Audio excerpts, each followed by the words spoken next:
Hello, Mr. Diaz. Just looking at your front lawn here. Um, Based off of my experience, this you're going to always have an extremely difficult time to grow lawn in here. You need 5 to 6 hours of direct sunlight per day for your front lawn. And so this area is always going to be very thin. Also, the problem that I encounter a lot of times, I can't thoroughly see any of your sprinkler heads, so it's hard for me to tell where your irrigation system is. But if you're running rotors to where it says ones that just kind of move back and forth and spray and cover all this area as one, the lawn's probably also not getting adequate water for what it needs to be in here, especially with all these trees and everything. And the slopes out here probably have a difficult time holding the water before they run off. So they're just going to kind of get these kind of hot spots in here. But for sure, everything under here, the crop of grass that you have growing in here is probably about as good as you can expect in these areas. Let me check your backyard.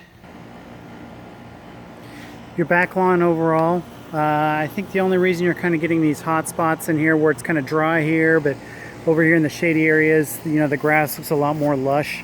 You can see the blade here, and the hot part of the day is still nice and green and thick.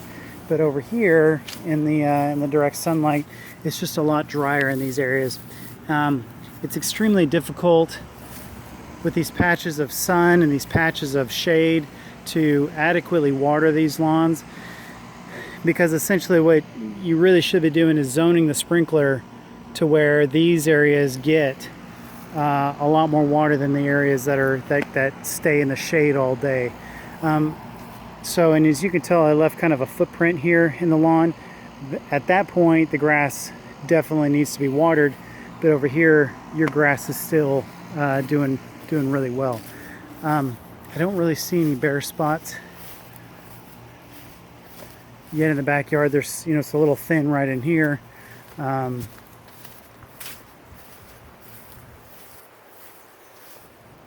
that again here, kind of this area here could be separated out from the rest of that other area, and you've got another hot spot here. So that's really about it. It'd be extremely difficult to separate out the existing irrigation system. So basically what that means is just these areas are going to get a little dry. I know with the watering restrictions that you have here in the woodlands, it's going to be extremely difficult to water as much as some of those hot spots are need to, but there's no sense in watering the entire yard excessively.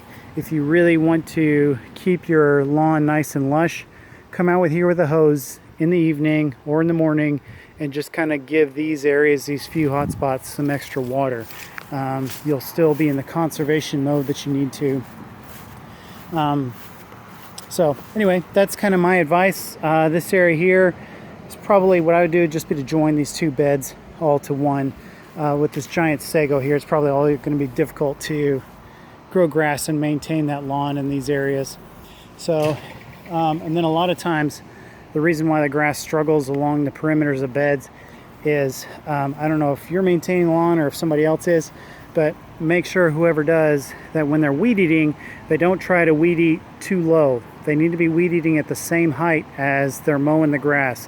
A lot of times they'll drag their weed eaters along the ground and just cut that really, really short, and it scalps that grass along the perimeters, and that also makes it extra tough for that grass to survive.